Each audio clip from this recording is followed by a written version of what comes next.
Jacob, jeg skal snakke lidt om kapitalsfremskrivningseksperimentet her.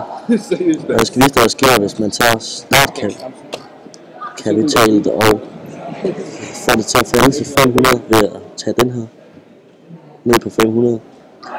Så det vil jeg gøre nu. Sådan. Så startkapitalen er på 500 hernede. Renteroden er stadig på 0,1. Det vil sige, at renten stadig stiger med 0,1. Og termin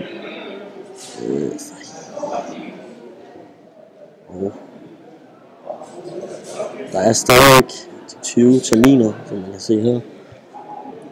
Men altså det der eneste, der sker, det er, at startkapitalen den er lavere, så falder de andre også, fordi at renteroden kun er 0,1. Og det var opgave 1.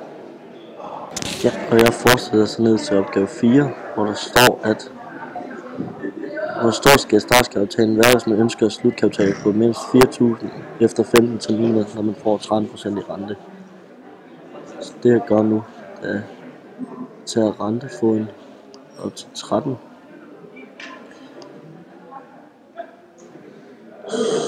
Sådan. Så løfter jeg den her, indtil jeg kan se den med 15, at den er over 4.000.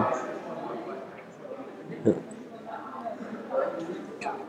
Så der er jeg startkapital og trykker op, og den skal være ved 650. Så overstiger den de 4.000. Det er nummer 15. Og så til opgave 8, hvor jeg skal tage startkapital tilbage til 500 og renteroden til 9%. Så skal jeg vise, hvornår den er på 1000, og der er den nummer 8, og den er kommet på dobbelt så meget, som den fra starten af. Og hvornår den er på helt op på dobbelt så meget igen, det er ved nummer 16 efter 8. Og så var det det.